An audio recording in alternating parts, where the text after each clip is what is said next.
चला है कहाँ, ये हम क्या जाने, ये जाना है कहाँ, ये हम क्या जाने। Nationalism in India part 2। इस वीडियो में अपन बात करेंगे world war 1, non cooperation movement और खिलाफत मूवमेंट के बारे में।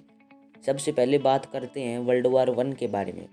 वर्ल्ड वॉर 1 1914 में स्टार्ट हुई थी। ये वही टाइम था जब इंडिया में ब्रिटिशर्स का रूल हुआ करता था। वर्ल्ड वॉर के चलते ब्रिटिश आर्मी का एक्सपेंडिचर इंक्रीज हो गया, जिसके कारण ब्रिटिशर्स ने टैक्सेस बढ़ा दिया और इनकम टैक्स और कस्टम ड्यूटीज़ को इंक्रीज कर दिया, जिसके कारण इंडियंस को बड़ी प्रॉब्लम होती थी। 1918 तक सारी चीज़ों के प्राइस पहले से डबल हो चुके थे और बहुत सारे यंग इंडियंस को ब्रिटिशर्स के साथ अपने वॉर में लड़ने के लिए कई सारे इंडियंस को फोर्स किया गया। दोस्तों, ये वही टाइम था जब क्रॉप फेलियर भी हो गया, फूड की शॉर्टेज होने लगी। जब 1918 में वॉर एंड हुई तब सबको लगा कि सब कुछ पहले जैसा हो जाएगा, सारी चीज़ों के प्राइस पहले जैसे हो जाएंगे, पर फ्रेंड्स ऐसा कुछ भी नहीं हुआ। ये वही टाइम था तब महात्मा गांधी ने पूरी इंडिया में सत्याग्रह का आइडिया स्प्रेड किया। 1915 में गांधी जी साउथ अफ्रीका से इंडिया वापस आए। उससे पहले उन्होंने साउथ अफ्रीका में अपने इसी आइडिया के साथ रेसिस्ट रिजिम में पार्ट लिया। इंडिया आने के बाद उन्होंने अपने इसी आइडिया को छोटे छोटे डिस्ट्रिक्ट में स्प्रेड करना स्टार्ट कर दिया। फॉर एन एग्जाम्पल, 1916 में चंपारण सत्याग्रह हुआ। चंपारण, जो कि डिस्ट्रिक्ट है बिहार में, वहाँ गांधी जी ने प्लांटेशन सिस्टम को अपोज किया। फिर 1918 में अहमदाबाद मिल स्ट्राइक हुआ, जहाँ पे गांधी जी मिल ओनर को मिल वर्कर की सैलरी इंक्रीज करने को कह रहे थे। पर 1919 में ब्रिटिश गवर्नमेंट ने एक एक्ट पास किया जिसका नाम था रोवाल्ट एक्ट, और इस एक्ट के मुताबिक हर ब्रिटिशर्स के पास यह पावर है कि वह किसी भी इंडियन पॉलिटिकल लीडर को 2 साल तक के लिए जेल में डाल सकते थे, वो भी बिना किसी रीजन के। और इसी एक्ट को प्रोटेस्ट करने के लिए गांधी जी ने रोवाल्ट सत्याग्रह स्टार्ट किया। गांधी जी का ये कहना था कि अगर हम किसी इनजस्टिस के खिलाफ लड़ रहे हैं और किसी सच्ची चीज़ के लिए लड़ रहे हैं तो वो नॉन वॉयलेंस, अहिंसा के थ्रू जीती जा सकती है।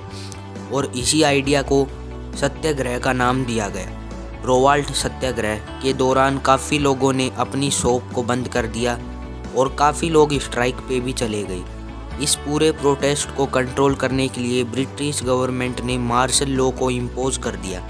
मार्शल लॉ में जो मिलिट्री का हाईएस्ट रैंक ऑफिसर होता है उसको गवर्नमेंट का हेड बना दिया जाता है।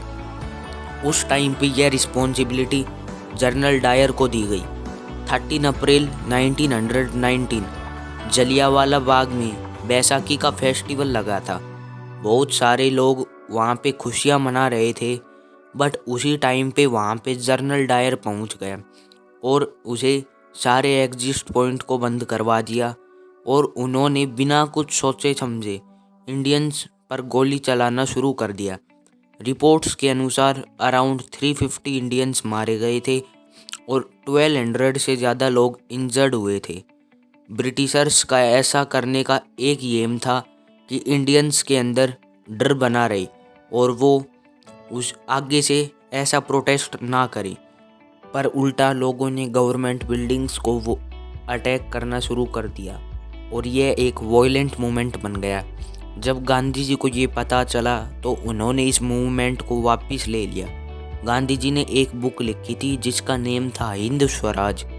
उस बुक में उन्होंने लिखा कि इंडिया में ब्रिटिशर्स रूल कर रहे हैं क्योंकि इंडियंस उन्हें करने दे रहे हैं। जिस दिन से इंडियन ब्रिटिशर्स के साथ में कोऑपरेट करना बंद कर दें, उस दिन से ब्रिटिश रूल ख़त्म होना शुरू हो जाएगा।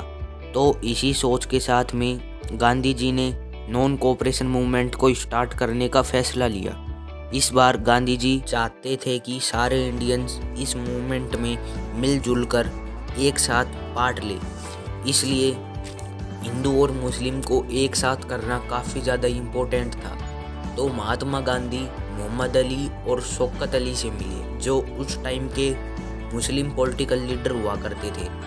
उन्होंने उनसे अपना आइडिया डिस्कस किया और उनका सपोर्ट जीता, जिसके कारण इस मूवमेंट में मुस्लिम कम्युनिटी का भी पूरा सपोर्ट मिले। इसलिए उन्होंने इस मूवमेंट का नेम नॉन कोऑपरेशन खिलाफत मूवमेंट रखा।